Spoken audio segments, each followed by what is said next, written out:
All right, so for today's video, we are going to be taking a look at the Knipex 08-26-185 long nose combination pliers. Now, this is a relatively newer offering from Knipex. They do have a little smaller pair of the long nose combination pliers, but they recently did come out with a little bit longer of a pair. These have a roughly a little bit over a 7 to 7.5 inch length on them. So let's first start off with some of the detail on the pliers. So like most Knipex pliers, you have the model number right there that is stamped onto the handle of the plier. Now, if you do use the tool quite a bit or quite frequently, I've noticed this over time, this stuff does wear off because your hands, the oils on your hands and sliding in and out of the tool bag does tend to wear off the lettering on the tool.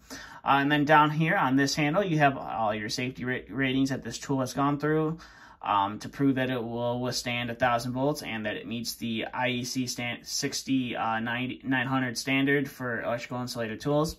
And then, like most Knipex tools, this is another one that's made in Germany. And then down here, you have the date that the tool was produced, this one being produced in 2023. And then come to the back side of the pliers. You have the barcode, which is pretty standard on, it's not on all Knipex tools, but on, I would say, about 99% of the tools, it is stamped on the back of there. I do have a few Knipex tools that don't have that barcode there. And then coming to the back of the plier, you have your model number and made in Germany, laser etched onto the surface as well.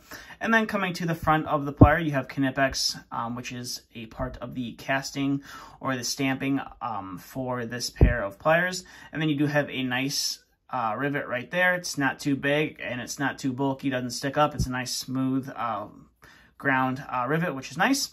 And then coming to the, I would say, the business end of the tool are your cutting knives right here. Now they're more of a pinching cutting knives rather than a cross-cut cutting knife. So it will pinch the wire, which can leave a jagged edge depending on what you're doing, but it works regardless. And then coming to the teeth here on the plier, you can see you have a little bit of a larger opening. So if you needed to hold a fastener or a nut for whatever reason, you could use those right there to get a better grip onto it. Maybe you're trying to tighten something behind you or behind whatever you're working on. You could put these guys on there and grip the nut and drill in the fastener or whatever you needed to do. And then you do have a nice cutout here on the teeth right there. It's both on the top and the bottom. I kind of find that handy for when you need to make a loop with some wire and you don't want to mar up the surface. So you can see you have a nice loop there if you needed to put it on a terminal, like maybe let's say you're bending up a wire to hook up a switch, or maybe you're hooking up a ground on an outlet or a switch. That's nice for that. Now, another thing that can be useful for is if you needed to drive a nail in, you could just put the nail into there, hold it with the pliers, and then hit it with your hammer. And you can start the nail without having to worry about hitting your fingers. So that's another good point for that. And like I said, all the teeth are pretty much parallel. They're not cross-hatched, so they're going to give you a decent grip. But when it comes to really gripping down and pulling on something, I do tend to find that the teeth that are parallel to each other do tend to slip off quite frequently, whereas a pair of crosscuts don't do that. But that's just a minor detail. Now, these are chrome-plated, so if you're unfamiliar with chrome-plated tools, they do tend to stand up a little bit longer, especially if you're working in a very damp or wet environment or maybe a corrosive environment. Now, it's not going to prevent the tool from rusting. It's just going to prolong the process. So maybe you leave them outside and it gets rained on. If you were to do that with a standard pair of pliers that were just black oxide coated, if you do leave it and you don't take the moisture off right away, it will start to rust the plier. It's not going to rust the plier right away, but it's not to say that the chrome plating is going to protect them forever.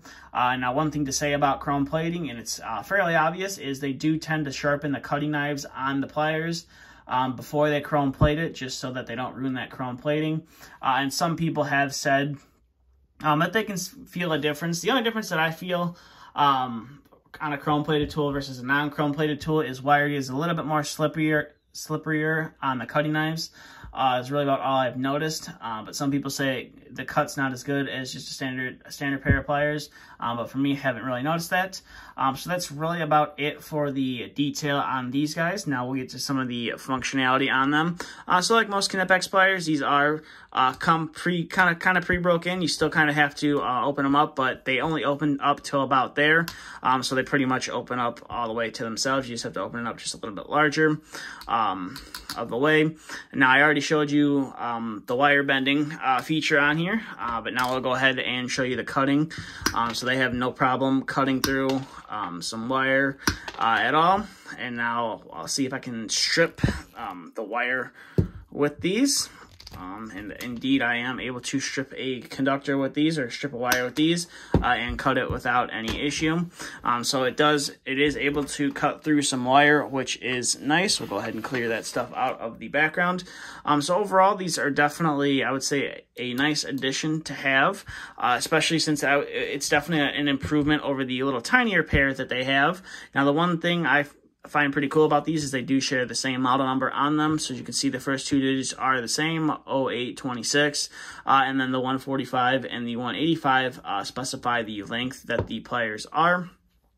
So if you want a pair of needle-nose combination pliers for whatever reason, and you don't maybe want this little tiny pair, you can get this pair as well, or you can upgrade to this pair. Maybe you don't want this little tiny pair. You're not going to be able to, cut multiple conductors or whatever your preference is. They do have this larger pair, which is nice. And if you don't want the VDE handles, that is another option. They offer them in just the standard dipped handles, and they also offer them with the comfort grip handles as well. And I believe in the comfort grip handles, I'm not 100% sure about the dipped versions.